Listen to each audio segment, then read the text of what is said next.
I want to talk a little bit about the problem with solar. We all know that rooftop solar is a really important component to grid reliability. I support rooftop solar. I support businesses using solar as a way to offset their own energy consumption.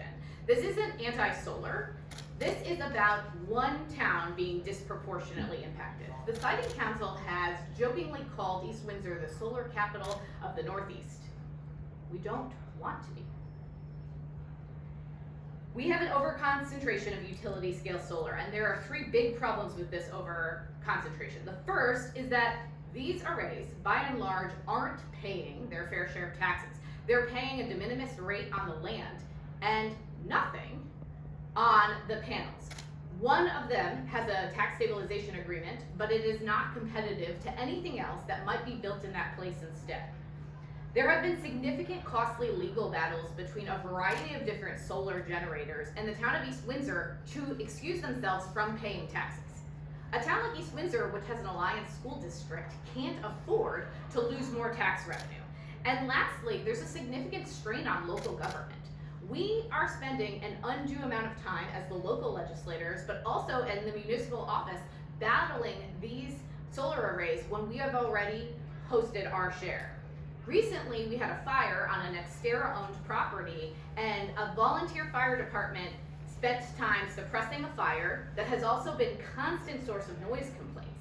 We have recurring issues with these arrays, and it's not fair to the community that their hard-earned taxpayer dollars are paying for things that they have no control and no oversight for.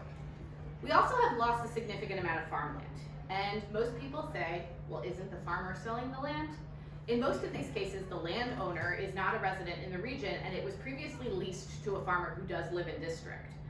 We have a significant degradation of local family farms. I have heard from farms that are culling herds because there's not enough space locally to grow grain to feed cows.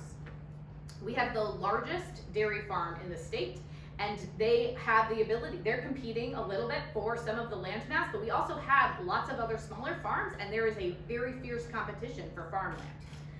Lastly, when you look at these solar arrays, they displace grid availability. So when I have a farm that wants to be net zero and is willing to put solar panels on top of their roofs, there's no grid capacity left for the people locally.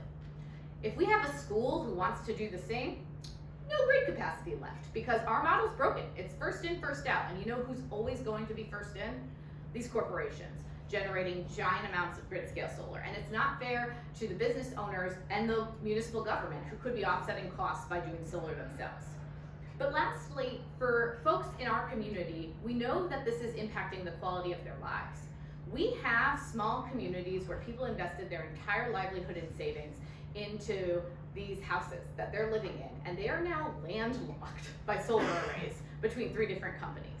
That will impact the quality of their resale for their homes. That is not fair to the homeowners, and we need to do better to protect people's single greatest investment that they make in their lives.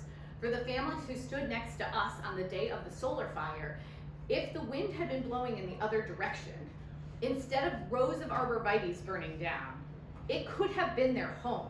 It could have been a solar panel fire, and it could have been chemicals in the air that them and their children were breathing in. It's not fair. We have to do better by the people who live in the community.